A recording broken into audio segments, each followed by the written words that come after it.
अरब में क्यों कमजोर हो रहा है इस्लाम? अरब के लोग आखिर क्यों इस्लाम को छोड़ रहे हैं? क्या अपने ही गढ़ में खत्म हो जाएगा इस्लाम?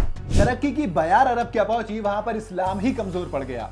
यानी कि जिन अरब देशों को इस्लामिक कट्टरता के लिए जाना जाता था, जहां पर एक छोटी सी गलती की सजा भी बहुत बड़ी दी जाती थी, वहां पर लोग इस्लाम को छोड़ रहे हैं।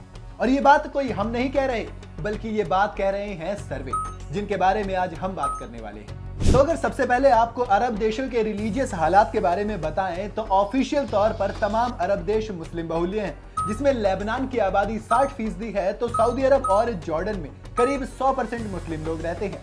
और इन तमाम देशों को सिर्फ एक ही पावर कंट्रोल करती है, और वो है इस्लाम। लेकिन हाल ही में मिडल ईस्ट और ईरान में कराए गए बहुत बड़े और डिटेल्ड सर्वे बिल्कुल नई कहानी कह रहे हैं, जिनके मुताबिक इन देशों की आबादी का एक बड़ा हिस्सा अब सेकुलरिज्म की तरफ बढ़ रहा है और धार्मिक और सामाजिक संस्थाओं में सुधार की मांग अब तेज हो रही है, जिसे दूसरे शब्दों में नास्तिकता का मजबूत होना और अपने ही गढ़ में इस्लाम का कमजोर होना कह सकते हैं। अब अगर पहले सर्वे की बात करें, तो अरब बैरोमीटर ने लेबनान में 25,000 लोगों के इंटरव्यू लिए। इस इंटरव्यू में पिछले एक दशक में धर्म के लिए निजी आस्था में 43% कमी आई है। यानी इससे ऐसे हिंट मिल रहे हैं कि लेबनान की 1/3 से ज्यादा आबादी अब खुद को कम धार्मिक समझती है। इसके बावजूद लेबनान में ऑफिशियल तौर पर बिना इस्लाम के रहना संभव नहीं है। वहां के सिविल रजिस्ट्रार में आपको धर्म की पहचान देना जरूरी होता है, जिसमें 18 कैटेगरीज हैं, लेकिन इनमें से एक भी कैटेगरी नॉन रिलीजियस या नास्तिक की बिल्कुल नहीं है। यानी इसे आप ऐसे कह सकते हैं कि घटती धार्मिकता में सरकार का कोई भी रोल नहीं है, लोग अपने आप ही इस्लाम को छोड़ रहे हैं।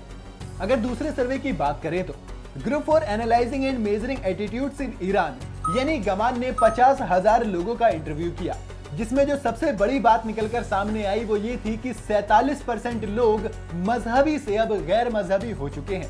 ईरान इस वक्त एक बड़े बदलाव से गुजर रहा है। वहां पर लिटरेसी रेट अब बहुत तेजी से बढ़ रहा है और देश अब एक बड़े पैमाने पर अर्बनाइज्ड हो रहा है।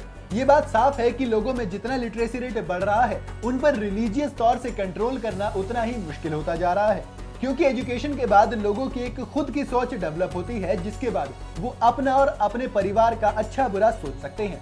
अब अगर इसी सर्वे के एक और दूसरे डेटा पर बात करें, तो ईरान के इस सर्वे में हिस्सा लेने वाले लगभग 99% लोग शिया थे, जिनमें से 80% लोग ये तो कह रहे थे कि वो खुदा पर तो यकीन रखते हैं, लेकिन उनमें से खुद को मुसलमान कहने वालों की संख्या लगभग 32% ही थी। इससे अब आप ये समझ सकते हैं कि लोग एक बड़ी पावर पर तो फेथ रखते हैं, लेकिन अब वो धर्म के कानूनों में बंद कर और उसके पुरानेपन के साथ रहना नहीं चाहते। इसी सर्वे में 9% लोग ऐसे भी थे जिन्होंने खुद को नास्तिक बताया।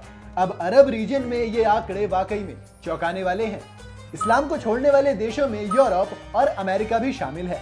अगर रिसर्च की बात करें, तो सालाना अमेरिका में 1 लाख लोग इस्लाम छोड़ रहे हैं और वहीं फ्रांस में 15,000 लोग सालाना दूसरा धर्म अपना रहे हैं। ये ट्रेंड ईरान और उसके कॉम्पिटिटर देश सऊदी अरब, यूएई और टर्की की तरफ से चलाए जाने वाली मूवमेंट पर भी गहरी चोट है, क्योंकि कहीं ना कहीं ये देश धार्मिक सॉफ्ट पावर का इस्तेमाल करके मुस्लिम वर्ल्ड का लीडर बनना चाहते हैं। लेकिन वहीं पर अगर देखा जाए, तो यूएई भी अब अल्कोहल यानी कि शराब पीने पर से बैन हटा चुका है। इसके साथ ही उसने लिविंग रिलेशनशिप को भी हरी झंडी दे दी है, जो कि कट्टर यूएई की धर्म की तरफ नरमी अब दिखाता है। लेकिन इसकी एक वजह यह भी हो सकती है कि यूएई की इकोनॉमी का एक बड़ा हिस्सा अब टूरिज्म पर डिपेंड करता है, तो ऐसे में ये नरमी उसकी चॉइस नहीं बल्कि मजबूरी भी हो सकती है।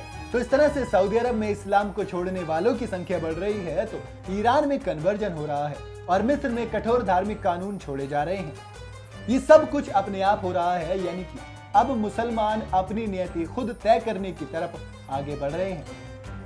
एक दौर ऐसा था जब मुसलमानों के लिए सब कुछ मुल्ला मौलवी तय करते थे, लेकिन अब इन मुल्ला मौलवियों को कुछ तय करने की इजाजत नहीं दी जा रही है। वैसे तो अमेरिका में भी इतने ही लोग अपने आप को पक्का नास्तिक कहते हैं, लेकिन यहाँ चिंता की बात यह है कि सऊदी सरकार इस नास्तिकता को रोकने के लिए एंटी टेररिज्म कानून का इस्तेमाल कर रही है। तो इससे अब आप सिचुएशन का अंदाजा लगा सकते हैं। आपको क्या लगता है कि आने वाले समय में सऊदी अरब इस्लाम का गढ़ रह पाएगा या नहीं? हमें कमेंट में जरूर बताइएगा। अगर वीडियो आपको पसंद आई हो तो इसे लाइक और शेयर जरूर करें। साथ ही अगर आप चैनल पर नए हैं या अपने चैनल को सब्सक्राइब नहीं किया है, तो इसे सब्सक्राइब करना और बेल आइकन दबाना बिल्कुल ना भूलें।